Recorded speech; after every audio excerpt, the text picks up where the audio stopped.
qui est réglage, on va le faire après. D'accord. Donc mettez-vous à l'aise.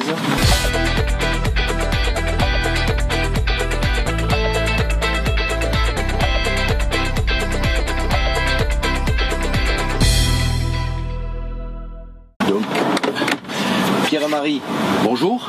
Bonjour. Ravi de vous recevoir au Volvo FH Experience Days. Vous faites partie des heureux gagnants du jeu Facebook et c'est super que de vous recevoir aujourd'hui pour vous permettre de découvrir et passer toute une journée avec nous et particulièrement cet essai sur le New FH. Donc vous êtes installé là dans un New FH 540 Euro 5 cabine XL. D'accord. Donc on va sans plus tarder, je vous expliquerai au fil de l'eau et au fil du parcours les différentes fonctionnalités du véhicule, mais on va partir ensemble sur la route pour parcourir une distance de, en gros, on va rouler pendant une petite heure. D'accord. Là on attaque sur la route. Voilà, on va attaquer sur la route directement. D'accord. Donc vous connaissez la boîte iShift, il n'y a pas de problème. On va juste régler la colonne de direction. Donc pied à fond pour juste tout ce qui va être inclinaison, hauteur, montée, descente. Et ensuite, premier cran tout juste pour l'inclinaison du volant, puisque vous pouvez jouer que sur le volant également. D'accord. Est-ce que ça vous convient, Pierre-Marie? Oui, ça a l'air d'aller? Ça me paraît convenable. J'ai la vue sur le tableau de bord. Vous avez la vue sur le tableau de bord, c'est l'essentiel. On met en route?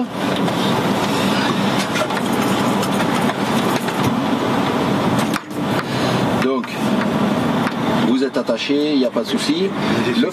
Les essuie-glaces, voilà, ça va être utile surtout par les temps qui courent. Frein de parc électrique. Dès que vous allez prendre l'accélération pour démarrer, il va se couper tout seul et il se remettra tout seul dès lors qu'on coupera le contact. D'accord. Donc là, pour vous, il vous suffit de venir vous mettre sur le A, donc d'automatique, avec le pied sur le frein, voilà. Et quand vous allez lâcher, il va partir. Les rétros. Les rétros, vous conviennent-ils? Vous avez les commandes. Alors, les commandes sont ici. Voilà.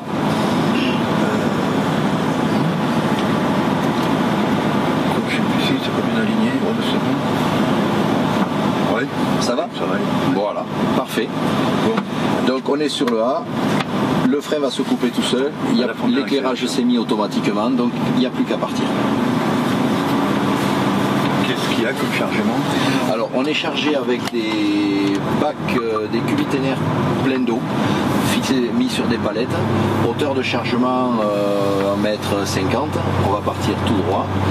Hauteur de chargement 1,50 m sur toute la longueur, on va dire qu'on est en charge utile, en poids total roulant autour des 40-41 tonnes.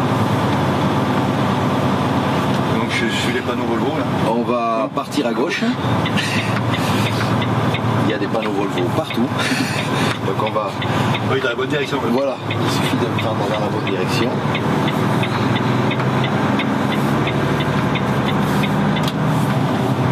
En fait, il faut que je lâche un petit peu le pied de l'accélérateur pour changer la vitesse. Pas forcément, c'est plus lié à une charge sur l'accélérateur. Par la pression que vous allez exercer sur votre pied et donc sur la pédale, par votre pied sur la pédale d'accélérateur, c'est ce que va ressentir la boîte et c'est ce qui va, par rapport à la configuration de la route et la charge, lui permettre de décider de passer ou pas un rapport. D'accord. Donc on peut, voilà, là on va prendre tir à gauche.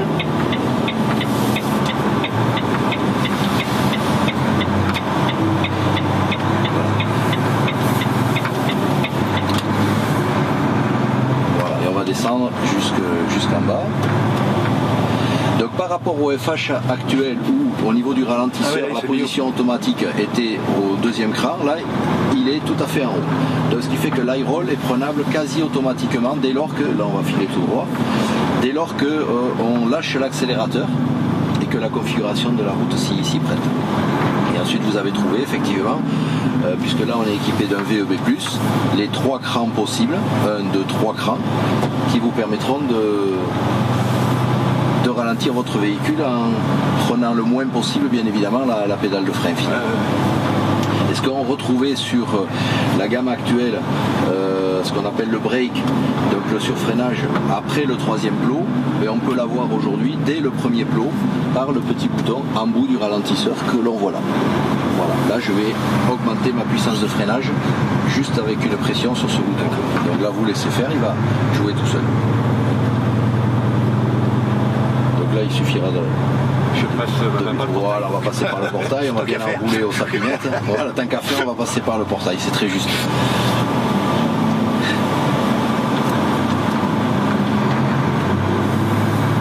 Très bien. Et au stop, on prendra à gauche, Pierre-Marie.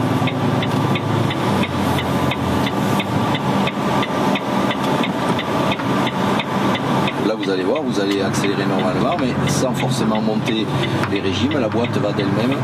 Hop. Voilà, vous voyez. Selon la pression que vous exercez, elle travaille par rapport à ça. Vous communiquez finalement avec votre boîte par le pied, en fait. La boîte a juste le défaut de ne pas avoir les yeux, donc de ne pas anticiper sur la translation. Voilà. Voilà, ralentisseur, vous pouvez le prendre. Oui, parce que ça se met vite voilà. Alors sur des petites descentes très courtes comme ça, dès lors qu'on arrive sur un rond-point, effectivement, on n'a pas forcément l'utilité de l'high-roll. Donc on peut se mettre sur la position 0, bien évidemment, et puis attaquer assez vite avec le ralentisseur. Là je prends quelle direction? On va prendre direction Chalon. Pierre-Marie, oui. Alors, là, on va arriver sur une portion de route qui fait à peu près 2 km, qu'on reprendra également au retour. Cette portion de route va vous permettre de vérifier, de vous assurer du confort de la suspension IFS. La suspension IFS, c'est une suspension à roue indépendante, d'accord. L'essieu avant est à roue indépendante, suspension intégrale pneumatique bien sûr, et vous allez voir, je vous laisse écouter non seulement le silence, mais également finalement sentir la souplesse au niveau du volant. Qu'est-ce que vous en pensez? La route est assez défoncée, on sent rien. C'est vrai que c'est agréable. On n'a donc pas besoin, vous savez, de serrer le volant, ni de rattraper globalement le véhicule.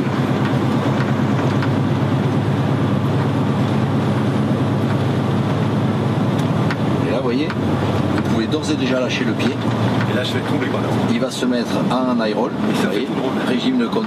Voilà. On a vraiment l'impression d'être en roulis. Voilà. Et là, sans consommation de gasoil, vous parcourez toute la distance. Vous pouvez aller effectivement jusqu'à la prochaine intersection sans toucher surtout à l'accélérateur. Il n'y en a absolument pas besoin. Et après, c'est vous n'avez plus qu'à doser avec votre ralentisseur. En fait. Allez, votre gauche là va passer sur les trous. Au niveau du volant, qu'est-ce qu'on a senti? Rien. Et là, ce qui sonne, c'est quoi? Alors le petit bip qui sonne, c'est le franchissement de ligne, l'alerte de franchissement de ligne dès lors que vous roulez sur les bandes continues ou pointillées, à gauche ou à bordure. Il y a des capteurs, absolument, qui vont mémoriser, qui vont prendre en compte ce franchissement de ligne. Ça c'est très utile selon les activités bien sûr, mais pour l'inattention et plus particulièrement la somnolence. On va passer sous le pont et on reprendra effectivement direction Chalon.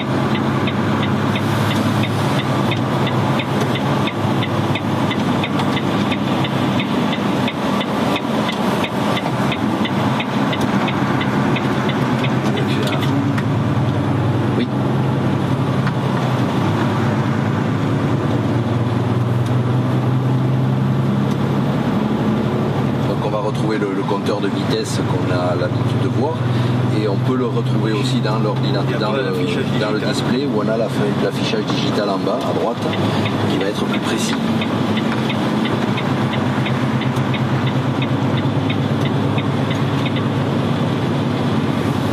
Donc 17% de surface vitrée en plus. Oui, là c'est très agréable. Oui. Suppression des angles morts sur les FH classiques, et on avait cette problématique d'angle mort avec des rétros très massifs qui venaient fermer. Des vitres latérales relativement plongeantes qui vont donner cette notion et cet intérêt d'ailleurs, de luminosité bien sûr, mais également de visibilité.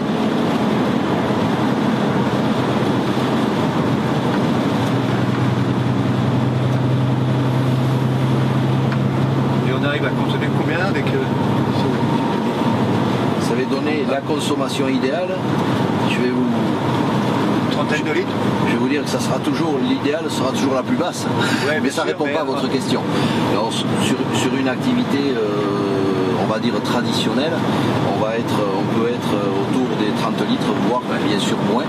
Mais il ne faut pas prendre ce chiffre-là comme pour argent comptable, parce qu'encore une fois, et des conditions météo par exemple comme aujourd'hui, ça a forcément une incidence sur la consommation. Et puis bien évidemment, la charge, la typologie de remorque, qu'est-ce qu'on tracte, une citerne, voilà. On est à 70, on est très très vite limité à 70 d'ici 100 ou 200 mètres, donc il n'y a pas de problème.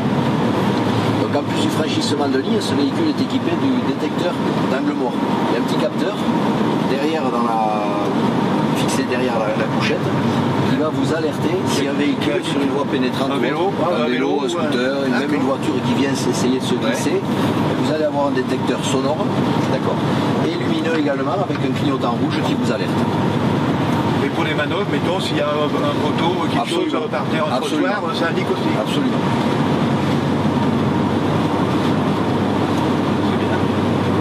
Et là, vous pouvez lâcher l'accélérateur, il va se mettre en high-roll tout de suite.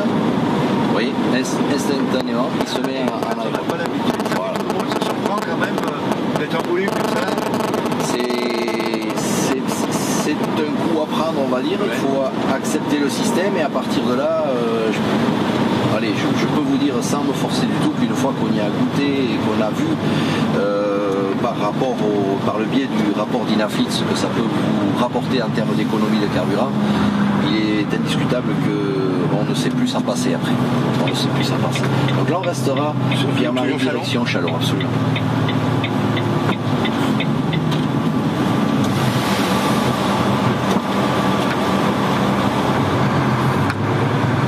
La boîte, malgré un arrêt mais très très ponctuel, s'est repositionnée en 4 de suite. Elle a fait 4-5 et après elle s'est permis de faire 5-7, 7-9, etc. Parce que par rapport à la charge, elle va juste utiliser ce dont elle a besoin. On ne se rend pas compte de ce qu'on a derrière. Par contre, est-ce que j'ai retour reculer mon siège? Oui, je suis un petit peu trop en arrière par rapport à la visibilité pour les ronds-points. Oui, vous êtes un peu trop en arrière, effectivement. Et c'est vrai que j'ai l'habitude d'avoir bien en arrière. Bien en arrière, d'accord. Alors là, on va pouvoir se permettre de voir ce que ça donne, y compris avec l'AIC, puisque vous en avez entendu parler sur le premier atelier. Donc là ici qui va mémoriser le parcours, d'accord, et qui va, après un premier passage, vous restituer cette mémorisation et permettre, en combinaison et en binôme avec le régulateur, puisque là ici ne peut fonctionner que dès lors qu'on est en régulateur, sur le mode régulateur, là ici on va dire jouer le rôle d'optimiser. Son rôle, ça va être d'optimiser de par la mémorisation du parcours, d'optimiser le meilleur par rapport à la vitesse que vous souhaiterez, le meilleur rapport, la 11, la 12, la 10, peu importe en fonction de la configuration de la route, mais surtout en utilisant au maximum la plage verte et particulièrement au maximum le couple. Et là ici, il ne va pas se priver de privilégier plutôt le couple que la... Moi, je vais laisser le pied à fond sur l'accélérateur, ça va gérer... Alors, il faut être au régulateur, ça, voilà, il faut absolument être au régulateur. Alors, on va se permettre de le faire. Donc, tout ce qui est à gauche, vous voyez ACC. Donc, alors, la différence entre ACC et CC, c'est que l'ACC, vous avez la distance de sécurité avec le véhicule qui vous précède. Donc, l'idéal, c'est de cumuler et l'ACC et l'AIC. Alors, là vous êtes en ACC et vous voyez que votre 80 est entre parenthèses. C'est simplement parce que le conducteur précédent avait jugé 80, ce qui est la bonne vitesse sur ce parcours. Mais vous, à vous de le valider et de le confirmer. Juste en dessous. Attendez, vous allez voir. La petite flèche, voilà. Et là, vous allez... Il faut que j'attende d'être à 80. Non, vous pouvez le remonter avec la molette centrale. Là, vous pouvez... Voilà. Vous allez pouvoir... Alors, 17, 78, 79, 80. Voilà. Donc là, vous allez valider. C'est validé avec la flèche. Par contre, vous allez voir, vous avez vu le petit sigle d'une petite voiture avec une bande là derrière, à droite de la vitesse 80. C'est justement parce que vous êtes en ACC. Donc en ACC, vous pouvez réguler et doser cette distance de sécurité avec le véhicule qui vous précède. Alors comment? Le petit en haut, juste au-dessus, à droite. Voilà, vous allez voir à l'écran. Là, j'appuie dessus, là. Oui, vous allez voir le véhicule. Voilà. Et avec la molette centrale, vous allez pouvoir augmenter ou réduire le nombre de barrettes. Vous pouvez jouer avec. Il faut le remettre à l'écran. Voilà. Vous voyez? Voilà. Donc, chaque barrette 25 mètres. Et vous modulez en fonction de la route sur laquelle vous êtes, bien évidemment. Donc, tant que le véhicule qui vous double et qui vous précède est à une distance suffisante, il n'y aura pas d'intervention. Oui, parce que s'il sera pas près, ça va. Et là, ça va automatiquement freiner votre véhicule. D'accord. Voilà. Et ça reprendra la vitesse que vous avez programmée dès lors qu'il sera sorti du champ. D'où l'intérêt de pouvoir jouer avec le nombre de barrettes pour s'adapter finalement à la route et au trafic et à la fluidité ou pas du trafic. Par contre, en complémentarité, donc, ce qui sera d'origine chez Volvo France, c'est l'IC. Donc l'IC, si vous jetez un petit œil à votre tableau de bord, vous voyez le HAD automatique, 12e et IS. Quand on est parti, on était sur E ou E+. Là, on est passé en mode IC, d'où IS affiché. Ça veut dire que le véhicule là travaille par rapport à la mémorisation et grâce à la mémorisation du parcours. C'est une mémorisation par point GPS, ce qui fait que là ici, c'est qu'à tel moment sur la route, il va pouvoir décider lui seul de vous mettre en high roll, de rouler avec un régime relativement adapté au rapport sur lequel on va se situer. Voilà. C'est pour ça que moi j'ai tendance à dire que là ici vient compléter le régulateur au point de le rendre intelligent. En conduite économique, on conseillait souvent à des conducteurs de limiter l'utilisation du régulateur pour justement éviter que le régulateur continue à accélérer. Mais là ici, là, vous allez voir, très très vite, voilà. On est à peine sur l'eau de la côte qu'il aura permis de se mettre automatiquement en high roll. Notre côte de tour est à 500 tours. Et là, il fait tout seul. Le pied est à plat, posé à plat, tranquille. Voilà. Sûr. Voilà. Du coup, on a l'impression de maîtriser la chose. C'est l'impression que l'on a quand vous découvrez un nouveau véhicule, un système que vous n'utilisez pas, etc. Donc c'est normal. Il y a la phase de découverte, mais je peux vous garantir que dès lors qu'on a après entre guillemets la maîtrise du système, on y prend plus que goût, quoi. On ne s'en passe pas. Puisque là, oui, on est sur un faux plat légèrement descendant, on est en high roll, il n'y aura rien à faire. Qu'est-ce que va faire le régulateur? Vous voyez, IS, on est toujours en IC. Tous les deux vont gentiment décider à un moment, soit de réaccélérer, soit effectivement de redonner du régime moteur, vous voyez, tout seul. Sauf que là, on est en descente. Donc ce régime moteur, c'est juste pour... Voilà, absolument bien. Ça rassure. Ça rassure. On est d'accord, ça rassure.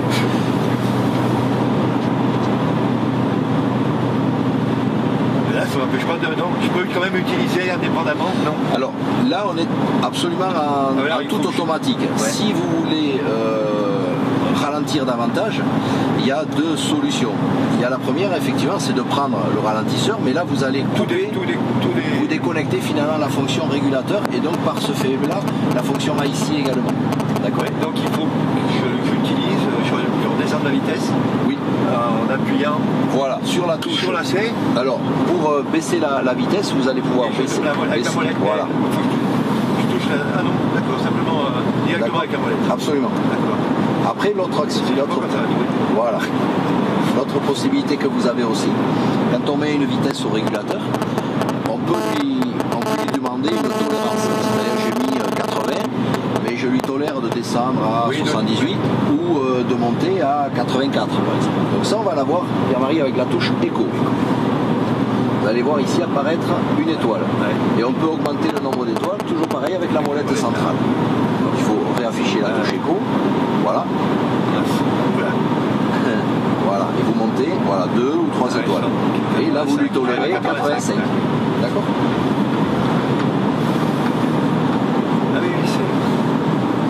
Donc là, effectivement, quand on découvre tout ça, il y a le temps forcément d'adaptation. C'est sûr qu'il y a beaucoup de déjà longtemps. Moi, c'est vrai que j'ai pas l'habitude d'avoir un camion avec autant de commandes, même la voiture. Alors toute la partie main droite, là c'est radio, non, et le... ordinateur de bord, radio, GPS, évidemment le Dynafleet et caméra, si cet écran va servir pour la caméra arrière si jamais le véhicule en est équipé. Et le GPS, il est monté sur type de série?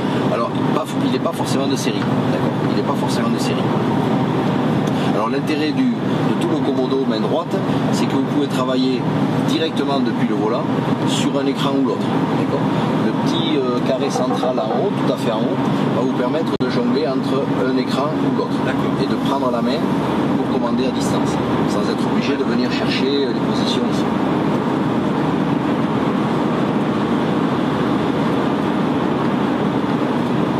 Alors autant on a vu et on entend surtout le franchissement de ligne, autant on peut avoir aussi le DAS qui est une alerte pour l'endormissement selon le comportement du véhicule, donc finalement du chauffeur. Voilà, là il est sur la tolérance, donc non, il va à 90, c'est pas bien 90. Oui. J'appuie sur AC. Ça dépend ce que vous voulez faire. Je vais réduire la vitesse, quand je dis à 76. Voilà, il a repris tout de suite. D'accord, ouais. Et il reprendra l'accélération que quand vous serez à 76.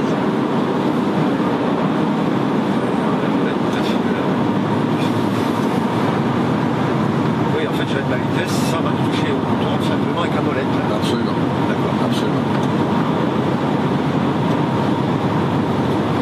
J'ai découvert il n'y a pas longtemps qu'il fallait rouler à 80. C'est vrai qu'il nous a l'air, ça va bien. Oui, oui. Donc là, on reste toujours tout droit. On prend pas cette sortie, on prendra la suivante, mais je vous le redirai.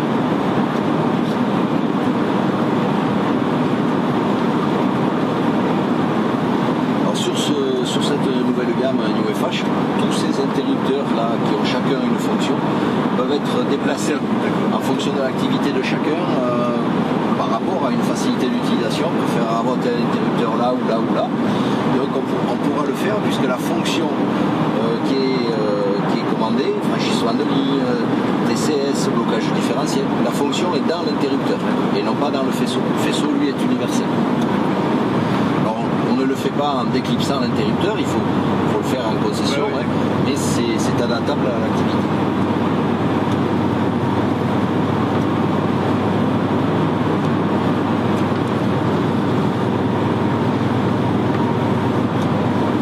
L'éclairage est automatique. L'éclairage est automatique. Il est en position automatique, un peu comme à la détection de pluie, selon les réglages que l'on met. On a le détecteur de pluie là juste devant.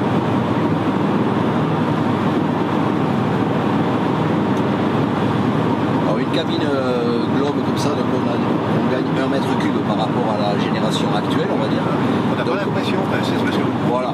Mais on les a gagnés et pour autant on a retravaillé, le Volvo a retravaillé effectivement sur la profondeur des coffres, etc. Et a mixé entre l'espace de rangement et ce fameux mètre cube. Donc ce qui a permis de gagner pas mal aussi, c'est le relèvement du pare-brise. Il est relevé, il est collé. Donc forcément le toit ouvrant au panoramique, voilà, on sortira là, va faire office d'issue de secours. Donc là vous avez vu, vous avez pris le ralentisseur, donc vous avez mis entre parenthèses toute la fonctionnalité automatique. Donc il vous a redonné la main. Et j'aurais pu la couper avant? Non, pas spécialement. Pas spécialement, c'était correct. On aurait pu profiter un peu plus de l'inertie. Oui. Voilà. On n'en est encore pas avec l'économie. Voilà, on est dans la phase découverte. On est dans la phase découverte. Voilà, on verra plus tard. Voilà. Là, on va serrer légèrement sur la droite parce que le pont n'est pas très large pour repartir à gauche. Ah oui. Voilà.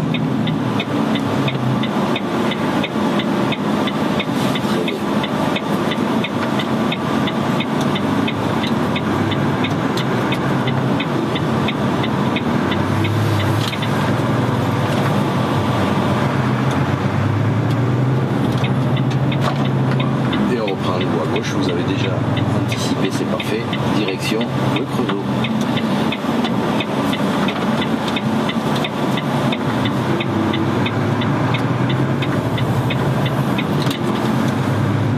Donc là, avec deux possibilités, je relance au pied, puisque mon régulateur est en stand-by. Je relance au pied ou je veux relancer au régulateur, donc effectivement je vais valider ce que j'ai à l'écran, à savoir 81 à l'heure par la petite flèche centrale. Voilà, et là vous allez voir, les parenthèses vont se retirer et voilà, et on est à nouveau en mode absolument automatique en ACC. Donc là, pas de petits signes à droite de la vitesse puisqu'on n'a pas de véhicule dans le champ. Il suffit qu'il y en ait un qui vienne s'y mettre et automatiquement on retrouve ça. Donc là, on est sur un faux plat descendant. D'accord, on est en... Voilà, il coupe. Pour autant, on est toujours en E+. Et dès qu'on va reprendre un peu une accélération, il va revenir, accélération et surtout montée, il va se remettre en AIC. L'AIC ne sera pas une option, l'AIC sera d'origine. C'est pas propre à tous les pays, mais Volvo France a souhaité que l'AIC soit d'origine. On n'a pas l'impression d'être dans un camion. On n'a pas l'impression d'être dans un camion, c'est vrai. Hein. C'est vrai, c'est la configuration du tableau de bord, vous voyez, pas de bruit. On arrive à parler tout à fait normalement. Moi j'aime bien le bruit du moteur. Raison de plus d'utiliser le ralentisseur dans la bonne plage entre 1700 tours et 2000 tours. Vous aurez l'occasion de l'entendre. C'est fou finalement. Vous aurez satisfaction.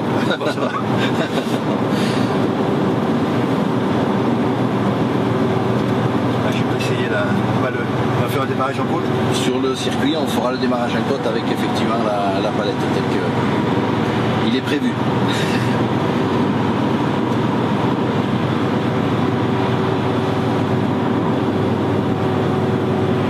Et là, on a senti qu'il a eu un petit relâchement, très léger. Très léger. J'aurais pas dû faire un bel de fer pour qu'il se rabatte. Pour qu'il aille plus loin. C'est une astuce. Maintenant, c'est celui qui sera le plus près possible. Oui, exactement. Le petit boîtier qui est devant vous, là, sur le tableau de bord, c'est l'anti-collision, d'accord ? C'est-à-dire qu'effectivement, dès lors qu'on est dans la configuration actuelle, s'il y a un freinage d'urgence, il va être actif et ça va aller jusqu'à arrêter le véhicule. Alors, c'est assez bluffant parce qu'il prend la main sur toutes les autres fonctionnalités et il va s'arrêter, d'accord ? Et le plus difficile, c'est si je peux me permettre de dire comme ça, entre guillemets évidemment, c'est au départ de lui faire confiance. Parce qu'on a l'impression, c'est tellement progressif qu'on a l'impression qu'on ne va pas s'arrêter et effectivement on va s'arrêter. Et vraiment il n'y a absolument rien de brutal dans l'action. Voilà, on ne va pas s'arrêter loin du véhicule, mais à partir du moment où il prend en compte la distance avec le véhicule, il sait qu'il va s'arrêter tout à fait normalement. Ça c'est assez extraordinaire également. Là ça fait partie du pack sécurité.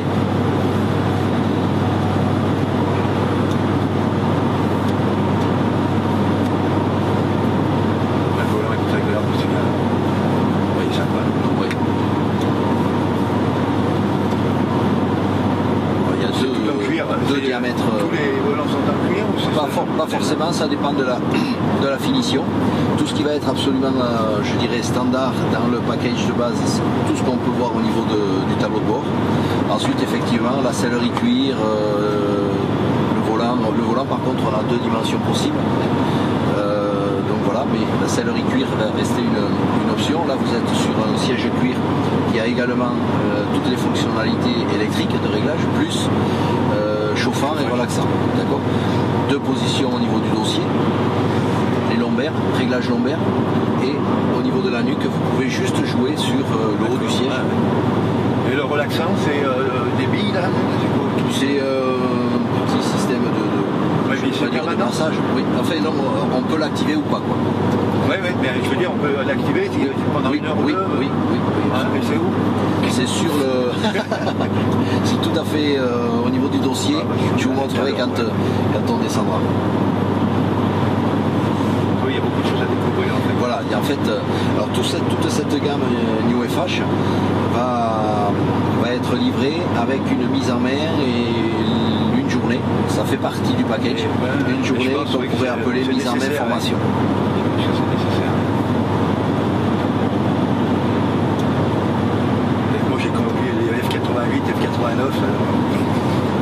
Mais vous mesurez d'autant plus facilement l'évolution qu'il y a pu y avoir.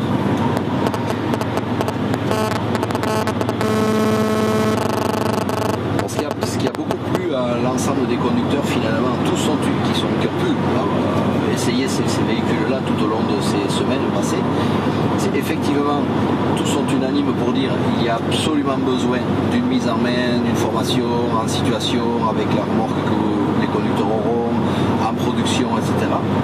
Mais elle sera d'autant plus facilitée qu'on a très très très aisément compris les fonctionnalités. Après, on va accompagner les gens sur l'application. Quand est-ce que j'utilise, quand est-ce que... Voilà. Mais finalement, vous avez vu, vous avez fait un premier atelier, on vous explique un peu tout ce, qui est tout ce que sont les nouveautés dans la technologie du véhicule.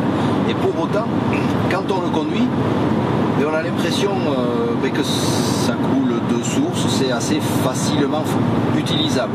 Encore une fois, il faut le pratiquer. On est d'accord. Donc là, vous avez la souplesse et la... Oui, oui. Il y a tout en même temps, c'est bluffant.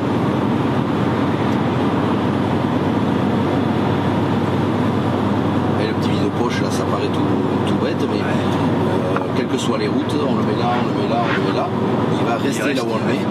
Et plan de travail qui permet aux conducteurs de remplir leurs papiers, etc., sans aucune difficulté. Micro-ondes dans celui-ci. Qui est présenté toute option. J'ai pas bien l'habitude de manger dans le camion. Non. Il y en a beaucoup qui mangent. Moi, je dormais pendant 20 ans, j'ai dormi à l'hôtel. Eh bien, écoutez, ça reste une option. Donc voilà une économie réalisable à ce moment. On va retrouver le petit porte-bouteille. Petit bide-poche. Avec un petit tiroir anti-dérapant. Vous allez voir Pierre-Marie, là, on est en accélération en 12e en IC, d'accord. On n'est pas encore sur le haut de la côte, pas tout à fait, d'accord. Ça y est, il a déjà coupé là. Et il a coupé tout seul. Alors que si nous, on passe là si l'humain passe là pour la première fois et qu'il n'a pas d'information, il va avoir tendance, voilà. On aurait lâché à peu près ici. Oui, mais alors ça, c'est donc pour des camions qui font des parcours réguliers. Alors, régulier, pas forcément. Pourquoi vous voulez dire par rapport à la mémorisation, quoi. Oui. Alors, pas forcément. Pourquoi, Pierre-Marie? Tout simplement parce que l'évolution de l'IC permet maintenant pour les véhicules qui sont sous Dynafleet de se transmettre les informations entre eux. D'accord? Vous passez là avec votre New FH pour la première fois. Aucun New FH n'est passé, effectivement, mémorisation du parcours. Vous revenez le lendemain, restitution, il aura tout enregistré, c'est vrai. Mais en même temps que vous êtes passé, vous allez permettre à tous les New FH européens de recevoir cette information. Il y a une communication, d'accord? Ce qui fait que vous allez permettre à des gens qui sont au volant d'un New FH, qui ne sont jamais passés là, de ne pas se faire surprendre. Et ils se mettront, dès lors qu'ils sont régulateurs, là ici va fonctionner sur leur véhicule et va couper tout seul, alors que eux-mêmes, et à plus forte raison le véhicule, passe lui là pour la première fois. Donc cette transmission d'information, elle est hyper intéressante. Par contre, là, ouais, je suis à 78 et ça m'affiche 80, je roule à 86, 87. Alors, parce qu'on a mon régulateur, je n'ai pas diminué la vitesse où il fallait. Alors parce ça c'est la vitesse qu'on a mémorisée, d'accord. Par contre, on est après sur la tolérance. Ouais, mais c'est parce que je sais pas combien de la tolérance.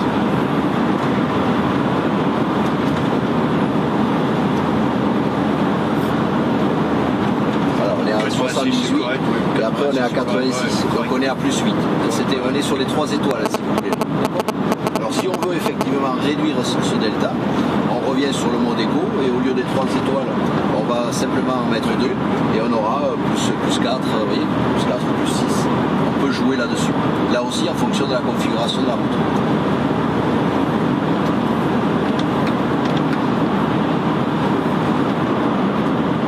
Alors là on est sur le resserrement de la 2x2 voies, on est toujours au régulateur. Donc finalement le véhicule se ralentit d'autant plus facilement qu'il y a des véhicules qui viennent se mettre dans le champ. D'accord.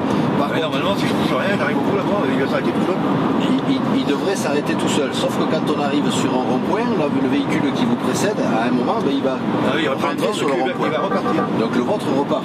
Donc d'où l'intérêt quand même de la la présence du conducteur, on va dire ça comme ça, puisque finalement, heureusement. Donc à lui de dire, bon ben là, ok, j'ai plus besoin du régulateur, j'ai plus besoin de quoi que ce soit, je vais le mettre en stand-by. Alors le stand-by, je ne le coupe pas assez là? Non, juste en dessous le petit bouton 0. Voilà, juste une pulsation sur le 0, vous allez voir, il va se mettre. Là, normalement. Voilà, il s'est mis entre parenthèses. Ouais. Et la prochaine fois, je le rappuie. Vous appuierez sur la flèche voilà, pour le revalider. Donc là, vous êtes entre parenthèses. Donc, hop, j'aurais pu le laisser jusqu'au panneau là-bas. Ah ben de toute façon, il est déjà en high roll. Il s'était de suite mis en high roll. Voilà, et là, vous travaillez au ralentisseur. Et si vous voulez, et vous appuyez, voilà, allez-y, vous allez voir. Ah oui, ça me fait changer la vitesse. Voilà. On voit que si on s'y prend, si on est dans l'anticipation, ce qui est excellent pour la conduite économique, là vous avez décomposé le geste très très bien. Accélération, je reprends la main, inertie, high roll, ralentisseur, break, on arrive au rond-point, il est fluide, on n'a pas touché au frein. Et là, hop, on repart. Là je reprends direction. Oui, on va reprendre direction Monceau, absolument. Donc là, la décomposition du geste, elle est parfaite en fait. Vous avez utilisé toutes les fonctionnalités, sauf le frein au pied. Celles qui vous auraient coûté un peu d'argent, le frein au pied, donc les plaquettes de frein, et sauf l'accélération, donc le gasoil. Ça y est, le premier pas dans l'économie. Donc vous êtes reçu, Pierre-Marc.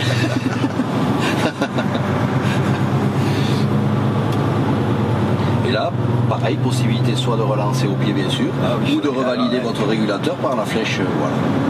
Ah oui, c'est un coup à prendre. C'est un coup à prendre. Un peu de roulage et puis ça vient très très vite. Et vous avez vu, là vous l'avez fait en même temps que je le disais. Donc ça y est, le réflexe y est. Oui, après c'est plus qu'une question de réglage. Exactement. Exactement.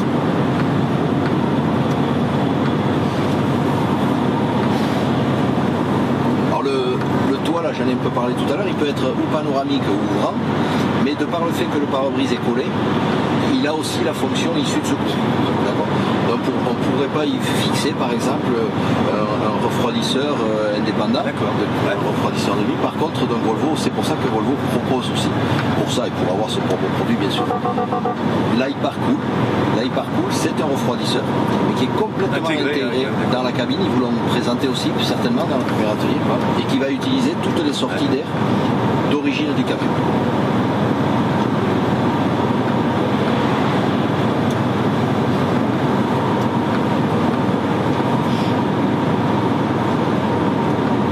Rétro, j'ai presque oublié d'en parler, le rétroviseur de...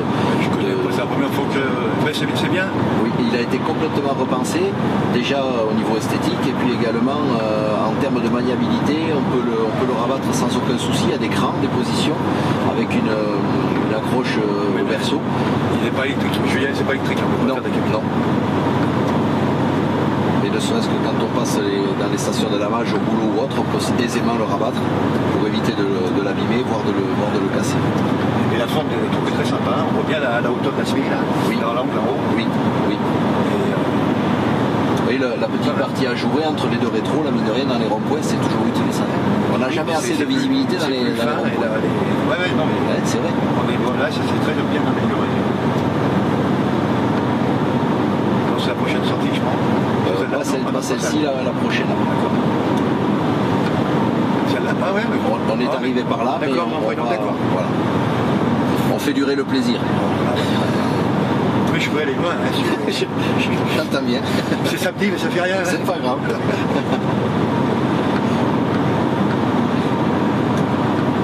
Ça s'arrête plus avec ça. Et puis, on s'en aperçoit pas, mais cette notion de silence, vous voyez, on parle, encore une fois, je me répète, mais tout à fait normalement, on n'a pas de silence, de confort. On a parlé de la suspension, bien évidemment, c'est l'élément clé qui a suscité beaucoup de curiosité de la part des différentes personnes qui ont pu essayer le véhicule. La pochette a été un peu repensée aussi, densité de mousse, etc. Mais tout ce qui a pu être élément de sécurité et de confort ont été vraiment des points particulièrement retenus par l'exigence du cahier des charges.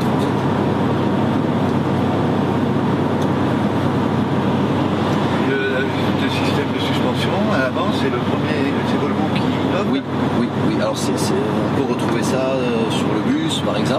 c'est Volvo. Voilà, mais en poids lourd, c'est quand même Volvo. Voilà, c'est quand même Volvo qui innove. Vous n'avez peut-être pas fait cet atelier encore, mais normalement, vous allez le voir en début d'après-midi, vous aurez un petit atelier là où on présente la suspension. Elle est sur un banc, elle est présentée. Vous pourrez voir que c'est quelque chose d'assez pointu. Sinon, la suspension là, de la cabine est en 4 points, 2 ressorts hélicoïdaux à l'avant et coussin d'air sur l'arrière. Donc, ce qui donne aussi, avec une suspension normale, un confort quand même tout à fait honorable.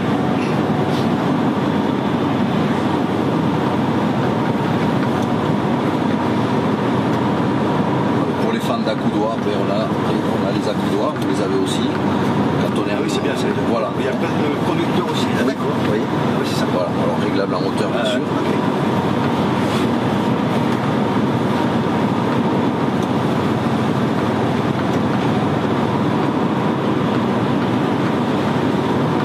Donc là, on est autour de, voilà, on est à 78, Ah ouais, un petit 80.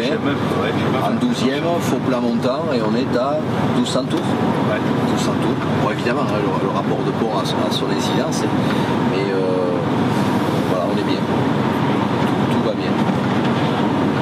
J'ai pris l'habitude de rouler plus doucement. Enfin, doucement. J'ai bien baissé ma vitesse. Et avez-vous remarqué que vous faites autant de boulot qu'avant? Ah oui. On arrive en même temps que celui qui roule un peu plus vite parce qu'il y a un feu ou il y a une voiture. Absolument, absolument. J'ai remarqué. Mais non, des fois, 1 ou 2 minutes près, si la couplure n'est pas bonne, on ne peut plus aller au bout. Je suis d'accord. Mais globalement, effectivement, c'est souvent qu'on rattrape celui qui nous a doublé et qui. Voilà, exactement. C'est un de nos éléments clés. Il n'y a pas assez de grosse différence de vitesse. Ah non, absolument. Vous arrivez, vous roulez, vous êtes plus détendu, si je me permets le mot, plus cool, quoi, moins stressé, on est moins dans le speed. Et puis les camions, ça plage d'utilisation oui. Les poils. Oui. Ça réduit bien la consommation. Exactement. Ça a une incidence notoire sur la consommation.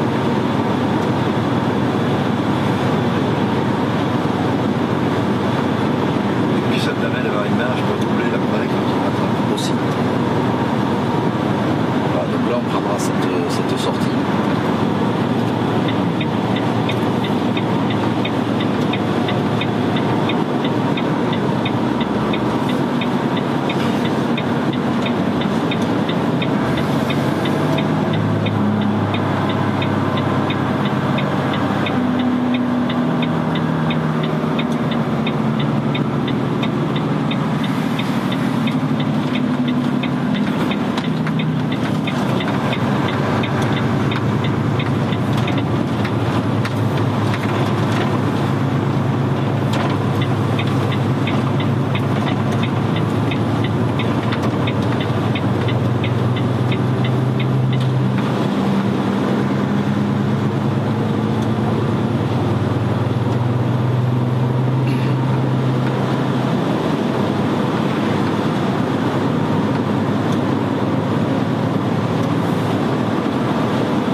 Alors, le module rétroviseur chauffant des Givra, il y a une mémorisation qui peut être... Il y a deux possibilités en fait. Vous pouvez avoir une régulation de temps à 3 minutes et ensuite éventuellement en continu. Parce que là avec la pluie, là, il faut le... Voilà. Donc il y a les deux possibilités. Donc en fait, il faut que j'appuie sur la gaz du rétro et que j'utilise le... Oui, absolument.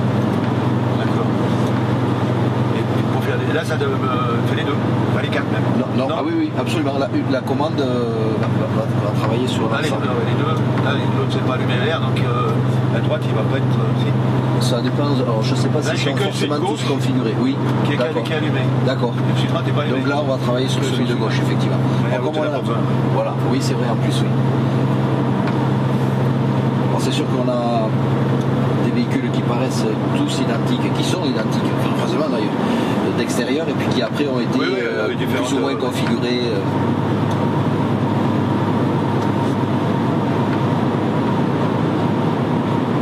Alors en termes de consommation, puisque c'est quand même important, on en a parlé un peu précédemment au niveau par rapport à la vitesse, mais là là, nous annonçons une réduction de la consommation par rapport à la gamme FH actuelle, plus liée à la motorisation, mais de par la technologie du véhicule et bien évidemment l'importance qu'aura toujours le conducteur dessus, on annonce un gros 10%, 10-11%.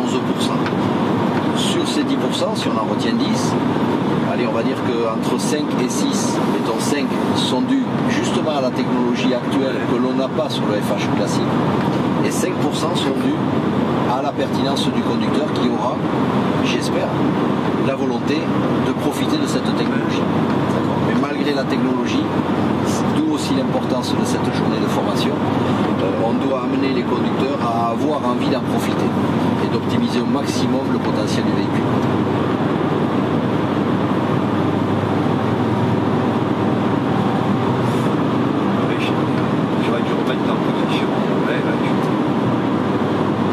Oui, si vous vouliez remettre le régulateur, vous pouvez. Alors après, pas trop sur des routes comme ça, voilà, c'est pas évident. Exactement, c'est ce que vous avez anticipé sur ce que j'allais vous dire et c'est parfait parce que c'est vraiment logique. Après, le régulateur, on va l'utiliser, oui, mais ça reste à l'appréciation du conducteur quand même. Il faut qu'il se sente capable d'avoir la main. Et selon les routes, là, vous voyez, on est à l'approche de suite d'un rond-point, donc ça n'aurait pas été, bien évidemment, utile. Absolument. Et donc sur ce rond-point, on remontera sur la gauche pour rejoindre le circuit du Creusot.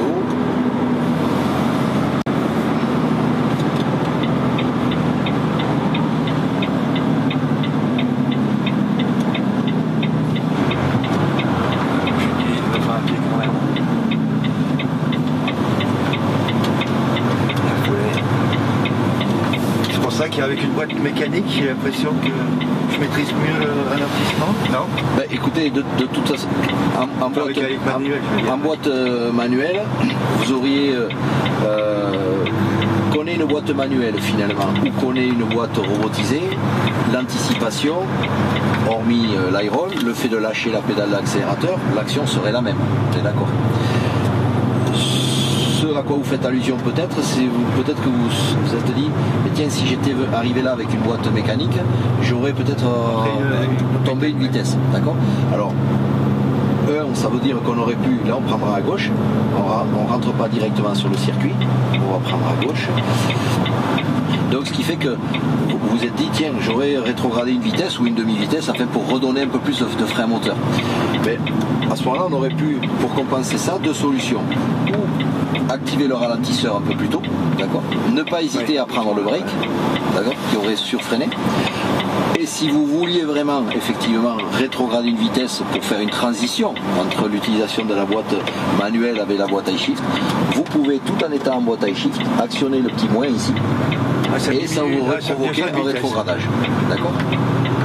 Alors, on sait qu'on peut le faire. Après, plus on va être dans l'anticipation, plus on va être dans la maîtrise du véhicule, plus on va laisser faire en automatique, bien sûr, ce qui est en mode automatique, ce qui pour une boîte robotisée est de loin la meilleure solution.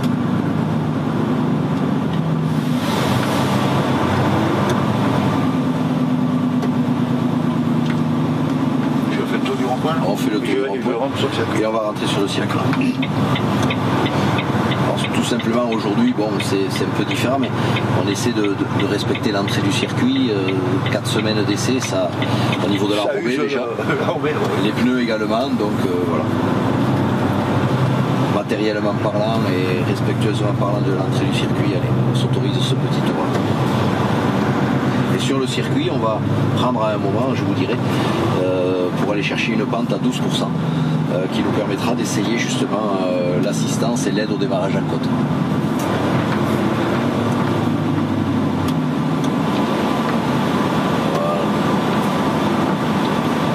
Voilà. Là, je tiens à circuler quand même. Là, oui, puisqu'il n'est pas actif.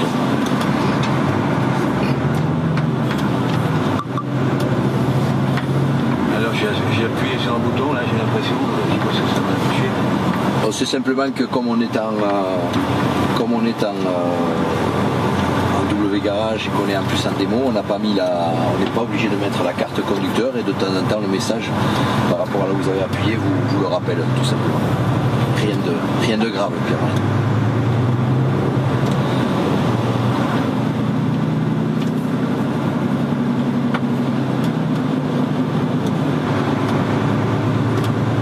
étiez au dernier cran, vous en cherchiez d'autres, il suffisait d'appuyer sur le bout pour avoir le break.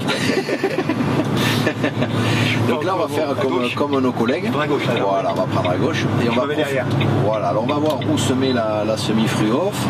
Est-ce qu'il se met juste derrière ou pas? Parce qu'il n'y a pas. C'est glissant là. Alors on va rouler la partie droite où on ne roule pas, c'est justement la partie qui permet aux gens de faire les essais, de descendre sur route glissante, voire verglacée, etc.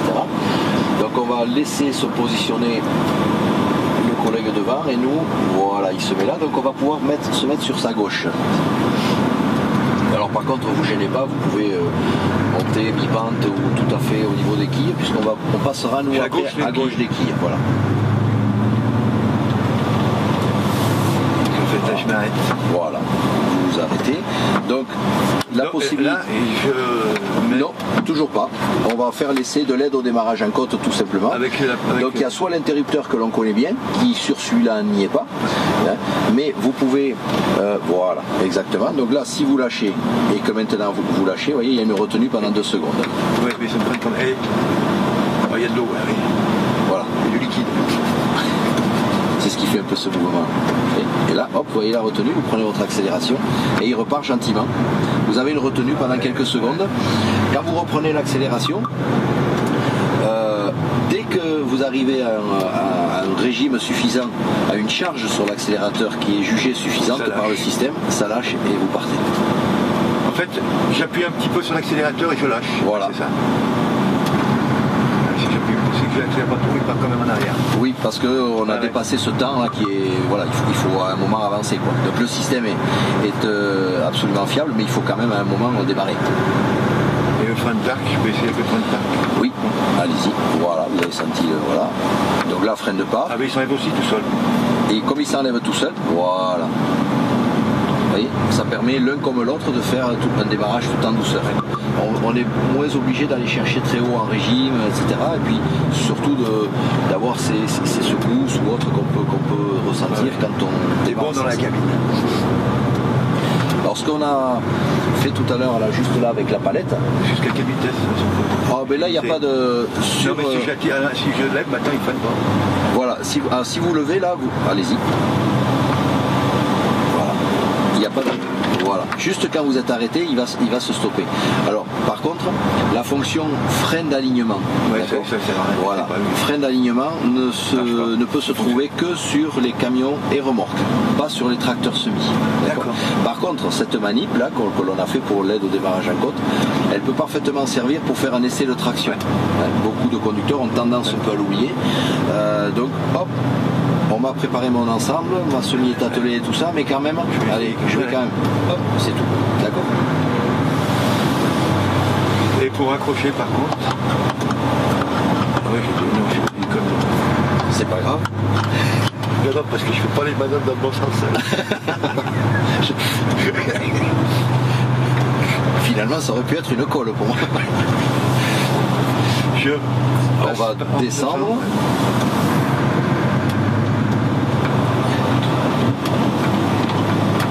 Par contre, on va prendre la première à gauche ici.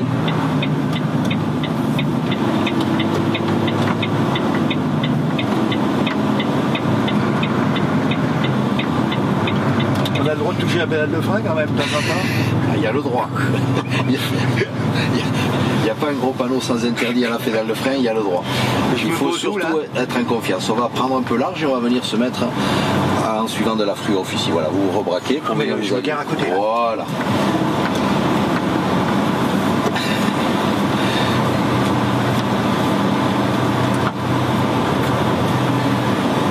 Très bien. Pas tout à fait droit. Non, c'est très bien. On va aller. Alors, soit vous l'actionnez comme ça, impeccable. Si vous coupez le contact, absolument, le frein de parc va se mettre automatiquement et vous avez le petit signal au tableau de bord qui vous dit qu'il est enclenché. Quand on va couper le contact, il va rester allumé tant que vous n'êtes pas descendu. Il se coupera uniquement après.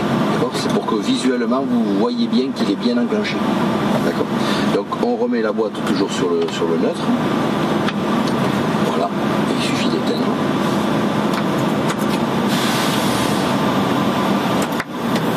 Voilà. Et comme la colonne de direction est très souple, hop, un coup de pied. Et c'est pas mémorisé. Non. Voilà. Pas mal. Alors la seule chose dont on n'a pas parlé, mais que parce que c'est mieux d'en parler à la fin, on va dire ça comme ça. À l'arrêt. On a dû vous en parler sans doute aussi, c'est la télécommande. Ah oui. Ouais, on vous en a parlé.